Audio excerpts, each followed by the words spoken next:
नमस्कार, IND analysis बदलेगी सियासत में आपका स्वागत है। मैं हूं राजेश सक्सेना। एक तरफ काउंटिंग का जो काउंटडाउन है वो शुरू हो चुका है। इसके पहले एग्जैक्ट पोल आ चुके हैं और इस एग्जैक्ट पोल में अलग अलग एजेंसियों के जो एग्जैक्ट पोल आए हैं उसमें भारतीय जनता पार्टी एनडीए को भारी बहुमत बताया जा रहा है। मध्य प्रदेश की बात करें तो मध्य प्रदेश में तीन तरह की चीजें सामने आई हैं एग्जैक्ट पोल में। एक तो बीजेपी को 28 सीटें और कांग्रेस को 1 सीट। दूसरे की बात की जाए तो बीजेपी को क्लीन स्वीप यानी कि 29 में से 29 सीटें, और तीसरा बीजेपी को 26 से 28 सीटें तथा कांग्रेस को 1 से 3 सीटें। इसके बाद तरह तरह के अनुमान लगाए जा रहे हैं मध्य प्रदेश की सियासत राजनीति को लेकर, चाहे हम सत्ता पक्ष की बात करें या फिर हम विपक्ष की बात करें। अलग अलग तरीके से अब जो कयास हैं, जो अनुमान हैं, उनका दौर भी शुरू हो चुका है कि अगर clean sweep Bharatiya Janata party करती है तो किस तरह का परिदृश्य होगा, किस तरह से डॉक्टर मोहन यादव सरकार की जो कैबिनेट है वो किस तरह से होगी, जो दिग्गज हैं संगठन में, जो दिग्गज हैं उनकी किस तरह से क्या भूमिका होगी, ये भी एक बड़ा सवाल है। और उसी के हिसाब से उनको आगे प्रमोट भी किया जाएगा, उसका इनाम उनको मिलेगा।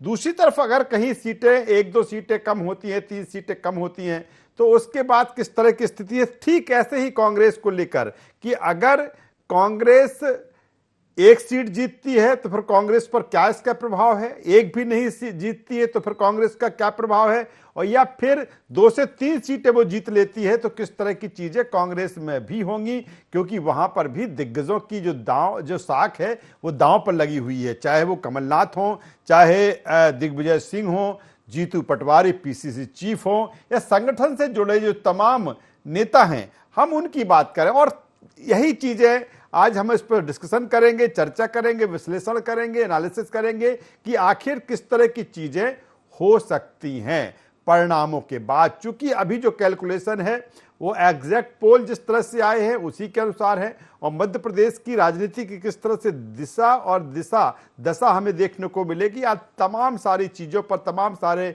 पहलुओं पर हम चर्चा करेंगे, बातचीत करेंगे। पहले अपने मेहमानों के पास चलूंगा, उनसे आपका परिचय कराएंगे, तारुफ कराएंगे, फिर इस चर्चा को हम आगे बढ़ाएंगे। 3 खास मेहमान इस चर्चा में हमारे साथ में जुड़ रहे हैं। पहले उनका परिचय करा देता हूं। हमारे साथ में हैं अवनीश भार्गव जी, प्रवक्ता मध्य प्रदेश कांग्रेस। अवनीश जी, स्वागत है आपका। हमारे साथ में है Satyendra Jain ji, media panelist Bharatiya Janata party Madhya Pradesh. Satyendra जी, आपका स्वागत है। और वरिष्ठ पत्रकार रमेश शर्मा जी हमारे साथ जुड़ रहे हैं। रमेश जी, मैं आपका भी स्वागत करता हूं। और रमेश जी, सबसे पहले मैं आपके पास में आता हूं क्योंकि जो विषय हमने आज विश्लेषण के लिए लिया है, जो एनालिसिस के लिए लिया है, हालांकि अभी चर्चा तो एग्जैक्ट पोल की है या फिर उस काउंटडाउन की है, काउंटिंग के जो कुछ ही घंटों बाद शुरू होगी। लेकिन मेरा सवाल इस बात को लेकर कि जो एग्जैक्ट पोल दिखा रहे हैं, एक में Bharatiya Janata party clean sweep है, एक में 28 सीटें मिल रही हैं, दूसरे में 26 से 27 का अनुमान है। ठीक कांग्रेस की वही स्थिति है, एक में 0 है, एक में 1 है और 103 का अनुमान है। क्या अगर इस तरह की चीजें होती हैं रमेश जी, तो क्या एमपी की जो राजनीति है वो सियासत में बदलाव भी देखने को मिल सकता है, चाहे सत्ताधारी दल हो या फिर विपक्ष में बैठी कांग्रेस हो? सर,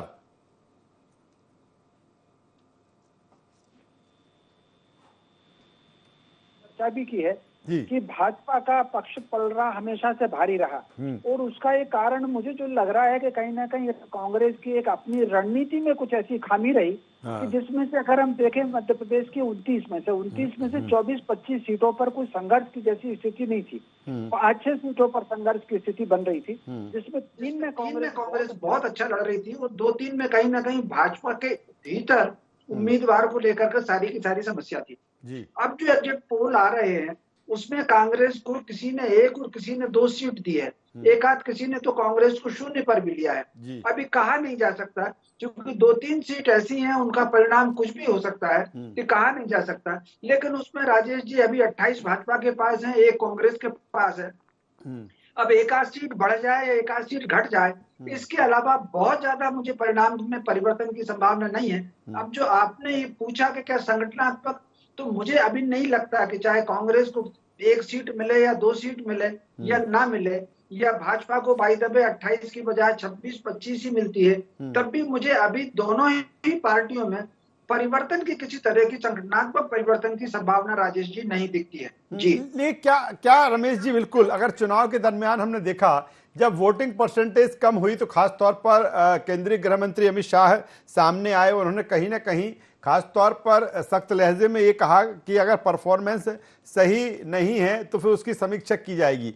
क्या इस तरह की चीजें भी, अगर ठीक है आप 29 में से 29 जीतते हैं, क्लीन स्वीप करते हैं तो बल्ले बल्ले है सभी की, आप 29 में से 28 भी जीत जाते हैं तो भी बल्ले बल्ले, अगर कहीं कुछ 1-2 सीटों का इधर उधर हुआ तो क्या ये भी देखने को मिल सकता है, बहुत चर्चा भी रही कि जिन मंत्रियों के क्षेत्र में अगर वोटिंग परसेंटेज कम है शायद उनको रिप्लेस करके जिनका अच्छा काम किया उनको आगे लाया जाए, इस तरह की सर संभावनाएं हो सकती हैं? देखिए, कुल मिलाकर के ये बात सही है कि अमित शाह जी ने कहा था कि जिन मंत्रियों के क्षेत्र में मतदान प्रतिशत कम होगा उनके बारे में विचार करेंगे। अब मध्य प्रदेश में करीब 7-8 मंत्री ऐसे हैं जिनके निर्वाचन क्षेत्रों में मतदान का प्रतिशत कम रहा। यद्यपि हम टोटल फिगर अगर देखते हैं तो टोटल फिगर पिछली बार की तुलना में ज्यादा रहा, लेकिन क्योंकि मतदाता बढ़े हैं इसलिए वो परसेंटेज कम दिख रहा है। तो लेकिन मंत्रिमंडल का पुनर्गठन की संभावना तो है। अब ये जो अभी मंत्री हैं, मान करके चलिए, उसका आधार चाहे तो पोलिंग का परसेंटेज कम हो सकता है या उनकी डिपार्टमेंटल परफॉर्मेंस हो सकती है, लेकिन इसमें से 1-2 मंत्री तो बदले जाएंगे, क्योंकि मंत्रिमंडल का पुनर्गठन होना, तो 1-2 मंत्री तो जरूर बदले जाएंगे, उसका चाहे कारण कुछ भी रहा हो जी। चलिए, मैं सत्येंद्र जैन जी के पास में आ जाता हूं।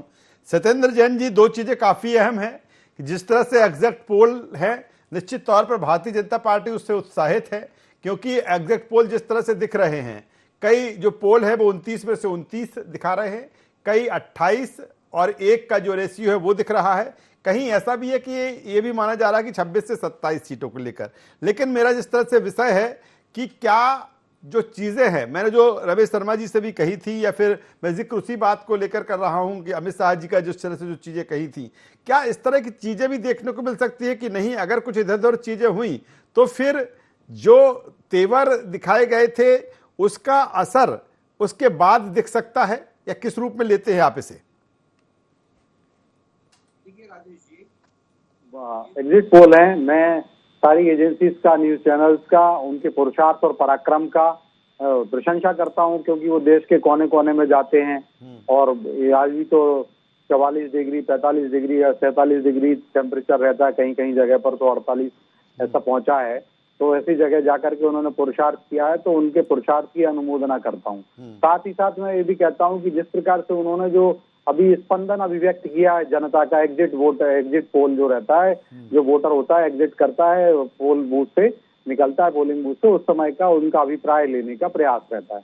तो ये जो आपने कहा कि मध्य प्रदेश में 29, तो निसंदेह 29 की 29 सीट पर कल मतगणना होगी, और कल आप देखिएगा ये दिया जनता रूपी जो भगवान है उन्होंने अपार आशीर्वाद दे दिया है, और भगवान रूपी जनता जो है, हम तो उन्हीं की पूजा करते हैं, उनको 370 से ज्यादा योजनाओं का लाभ भी दिलाया है और धारा 370 भी हटाई है, उसके कारण से भी, और मध्य प्रदेश का, जो मध्य प्रदेश या देश का विकास भी किया और विरासत भी बढ़ाई है। 500 वर्ष बाद हमने विकास किया, और 500 वर्ष बाद जो है भगवान राम का मंदिर बना, उसमें हमने अपनी संविदा डाली है, आहुति डाली है। आज भव्य दिव्य नव्य मनोज्ञ रम्य भगवान राम का मंदिर बन चुका है, रामलला विराजमान हो चुके हैं। लेकिन जिस प्रकार से कांग्रेस के नेतागण और जो सेम पित्रोदा जी हों और सीनियर नेता, वो बता चुके हैं कि भगवान राम को वो टेंट में भिजाना चाहते थे, जिस प्रकार से विनय वडेट्टीवार के कांग्रेस नेता के बयान आते रहे, उससे भी ये सिद्ध होता रहा कि ये जनता नहीं चाहती और इनके मंसूबे कभी सफल नहीं होने वाले। और जिस प्रकार से भारतीय जनता पार्टी ने विकासवादी राजनीति की है, जो सबका साथ, सबका विकास, सबका विश्वास, सबका प्रयास, तो उसको वो फलीभूत होते दिख रहा है। लास्ट माइल डिलीवरी जिसको कहते हैं, या जिसको हम कहें पंडित दीनदयाल जी का पथ अंत्योदय, प्रण अंत्योदय और लक्ष्य अंत्योदय जो सिद्धांत है, उसके द्वारा हमने जन जन के हृदय को जीतने का प्रयास किया, और उसमें हम बहुत कुछ सफल हुए हैं। कल उस पर मुहर लगेगी। मैं तो कहता हूँ 100% सफल हुए हैं। और जिस प्रकार से मध्य प्रदेश वह एपिसेंटर होगा देश की राजनीति का, पहले भी सिद्ध होता रहा कि 28 सीट हमारे यहाँ से हमें दी गई हैं।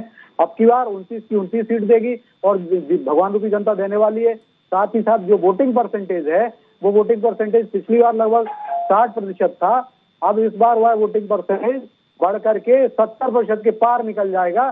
जो हम कहते थे, जो कांग्रेसी मित्र वगैरह छाती कूद कूद के चिल्लाते थे, अब वो घड़ी भी आ गई है कि कल जब वोटिंग होगी, पोलिंग बूथ पर निकलेंगे एक एक, जब ईवीएम से गणना होगी, तो हमने इस वोटिंग की थी, जितना वोट कास्ट हुआ है उस कास्टिंग वोट्स में से 70% से ज्यादा। चलिए, मैं अमनीश भार्गव जी हमारे साथ जुड़ चुके हैं। भाजपा। अमनीश भार्गव जी हमारे साथ जुड़ चुके हैं, कांग्रेस के वरिष्ठ नेता, प्रवक्ता। एक बार फिर स्वागत करूंगा अमनीश जी आपका। और सीधा सा सवाल, जिस तरह से एग्जिट पोल बयां कर रहे हैं, कई एग्जिट पोल ऐसे हैं जो clean sweep Bharatiya Janata party को दिखा रहे हैं, किसी में आपको 1 सीट मिल रही है, किसी में 1 से 3 का अनुमान है। मेरा सीधा सवाल इस बात को लेकर कि अगर एग्जिट पोल को सही मान लिया जाए, अगर इस तरह की स्थिति होती है, तो क्या कांग्रेस को रणनीति बदलने की जरूरत है, या फिर कांग्रेस किस तरह से अपने आप को स्टैंड करेगी? देखिए राजेश जी, अभी परिणाम आए नहीं है, लेकिन जिस तरीके से भारतीय जनता पार्टी प्रोपेगेंडा कर रही है और एग्जिट पोल को लेकर अति आत्मविश्वास में, वो जो भारतीय जनता पार्टी की रणनीति है, पहले से हमने विधानसभा चुनाव में भी देखा और अभी भी देखा, प्रोपेगेंडा करके ये मुद्दा फिक्स करते हैं पहले। जैसे इस बार उन्होंने राम मंदिर का मुद्दा फिक्स कर लिया कि मोदी जी ने बहुत मंदिर का निर्माण करा दिया, लेकिन माननीय सुप्रीम कोर्ट के आदेश के बाद भारत की संविधान के तहत मंदिर का निर्माण हुआ, इसमें सभी पक्षों ने समर्थन किया है, चाहे वो हिंदू हो, मुस्लिम हो, सिख हो, ईसाई हो, बौद्ध हो, सभी लोगों ने सुप्रीम कोर्ट के निर्णय को मान्य किया और कहीं किसी ने इसका विरोध नहीं किया। भारतीय जनता पार्टी के प्रवक्ता और नेता अपने आप को श्रेय लेने में लगे हुए। एक मुद्दा सेट किया, बार बार बताया जाता है कि कांग्रेस विपक्ष की भूमिका नहीं अदा कर पा रही है, फिर एग्जिट पोल आता है, एग्जिट पोल में क्लीन स्वीप बताया जाता है, उसके बाद परिणाम की प्रतीक्षा है। मैं कह सकता हूं कि परिणाम में जिस तरीके से जनता में माहौल था और पूरे देश में लगा, मध्य प्रदेश में लगा, मैं कह सकता हूं 12 से ज्यादा सीटें मध्य प्रदेश में कांग्रेस जीतेगी यदि चुनाव निष्पक्ष हुए। यदि ईवीएम का घोटाला भारतीय जनता पार्टी ने किया होगा, तो मैं निश्चित तौर पे कह सकता हूं कि देश में जो अनुमान उनका है, जो एग्जिट पोल बता रहे हैं, उसके आसपास सीटें आएंगी। और मुझे पूरा विश्वास है भारतीय जनता पार्टी जनता से ज्यादा ईवीएम पे भरोसा करती है। भारतीय जनता पार्टी में 1-2 लोग जो है जो सिर्फ ईवीएम का खेल करते हैं।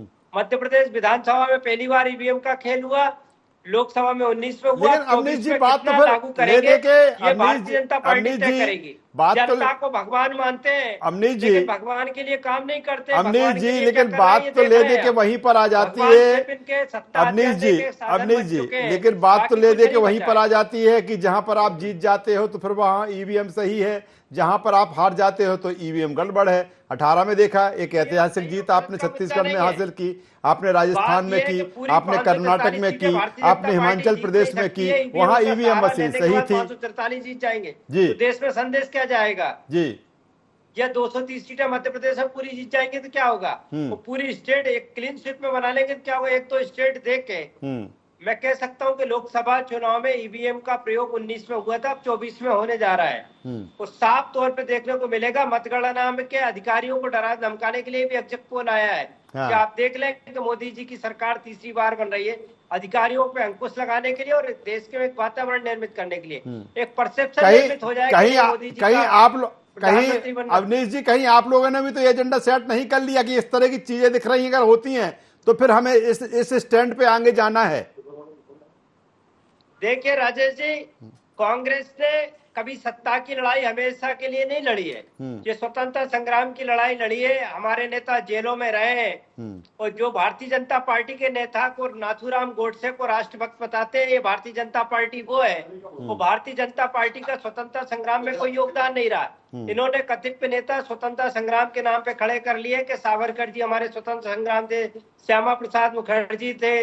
मैं कह सकता हूँ सब ये सत्ता के पीछे मुस्लिम लीग के साथ कभी समझौता करते थे, कभी हिंदू महासभा के लिए, कभी आरएस, तो सब लोग ये सत्ता लोलुप लोग हैं। भारतीय जनता पार्टी का जो अभी स्वरूप है सिर्फ सत्ता हथियाना, उस सत्ता के माध्यम से संपत्ति पे कब्जा करना और जमीनों पे इनका निगाह रहना। चलिए मैं आता हूँ अमनीश जी, आता हूँ रमेश जी से मैं ले लेता हूँ। अब चूंकि मैंने बात शुरुआत से किस तरह से सियासत बदलेगी इससे की थी, लेकिन जिस तरह से अवनीश जी आप कह रहे हैं, मैं रमेश जी से भी ले लेता हूं जवाब।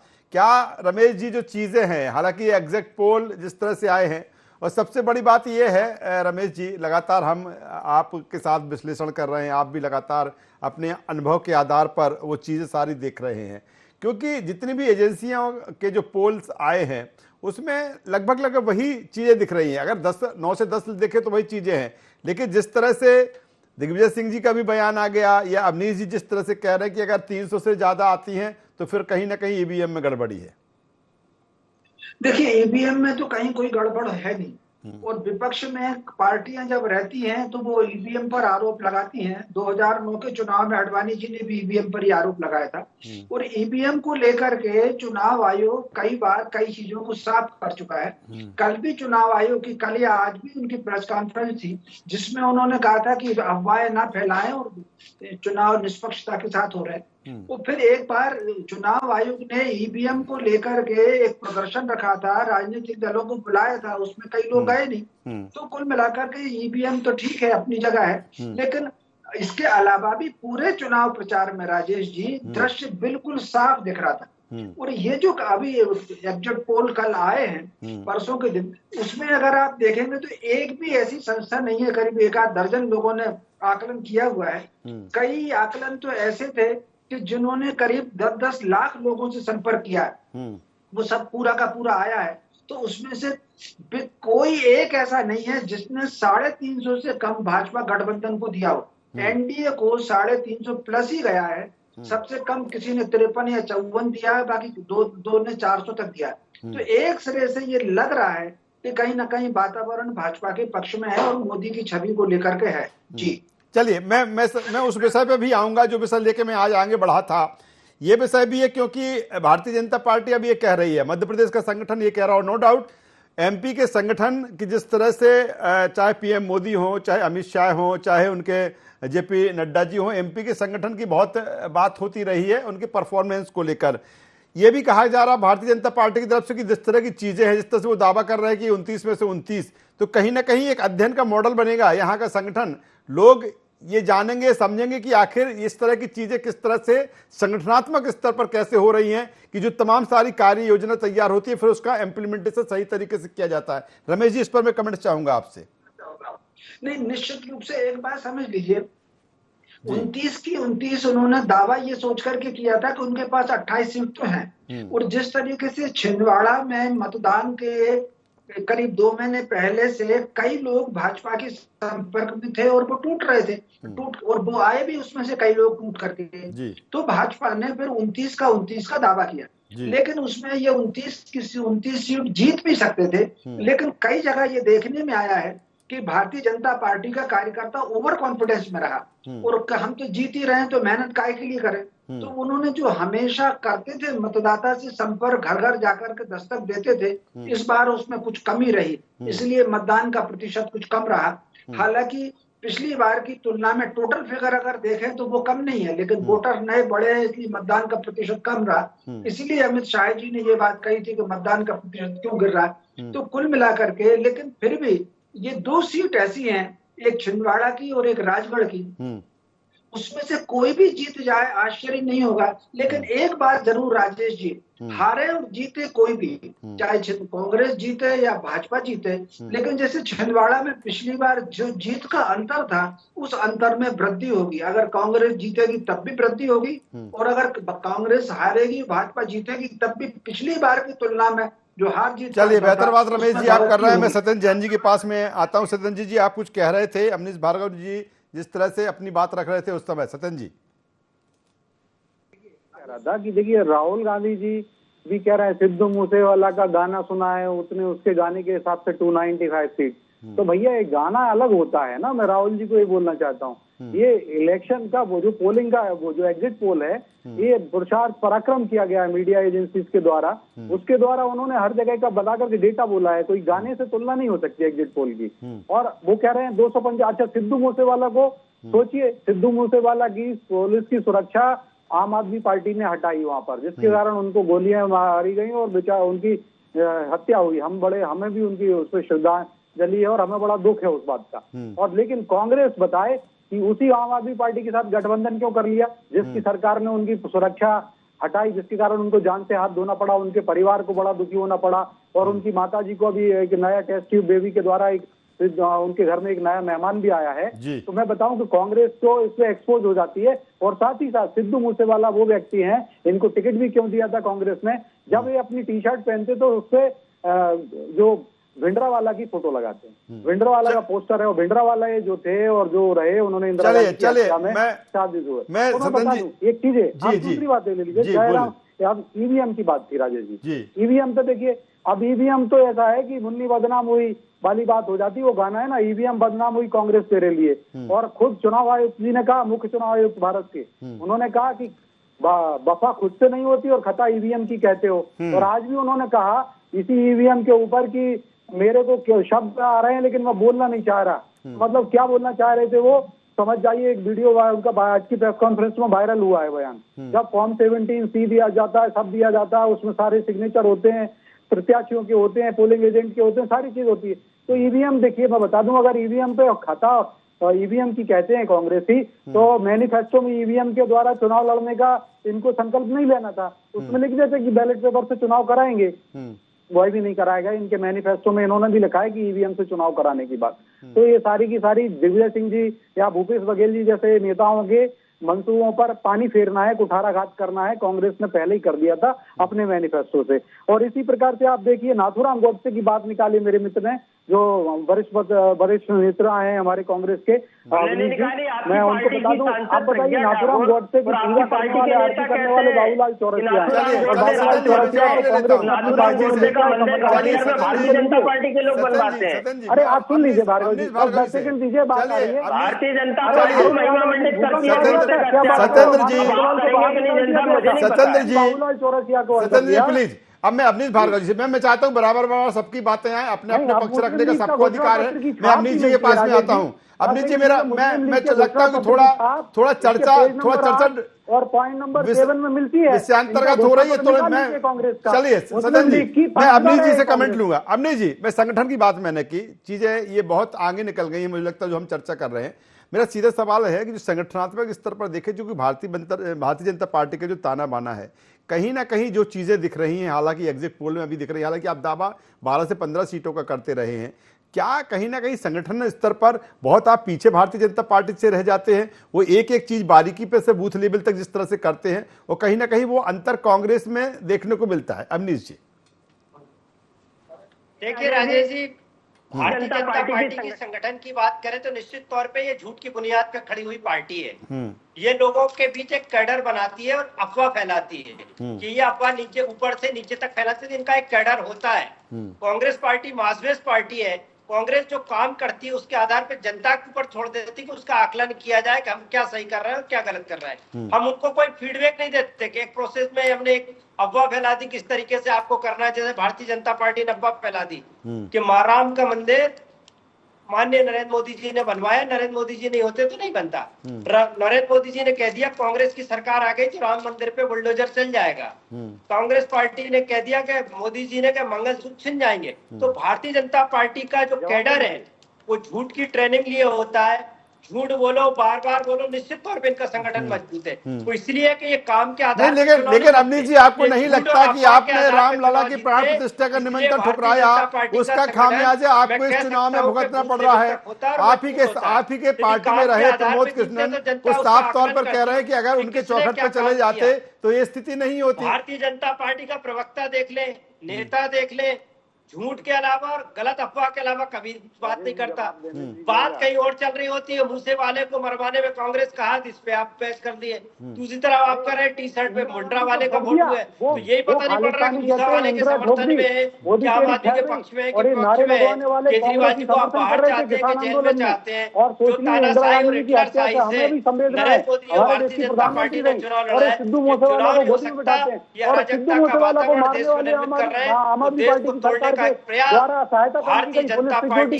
चलिए तो अभी वक्त है, थोड़ा और इंतजार करेंगे। काउंटिंग का काउंटडाउन कुछ वक्त बाद होगा, लेकिन अभी जिस तरह की जो चीजें हैं, और मेरा जो आज का विषय था कि किस तरह से मध्य प्रदेश की जो सियासत है और राजनीति हमें कुछ बदली हुई नजर आ गई। जाहिर सी बात है जब परिणाम आएंगे और जिस तरह की जो चीजें दिख रही है, बहुत सारी चीजें एमपी की राजनीति में, सियासत में देखने को मिलेगी। तीनों मेहमानों का धन्यवाद करूंगा, शुक्रिया करूंगा।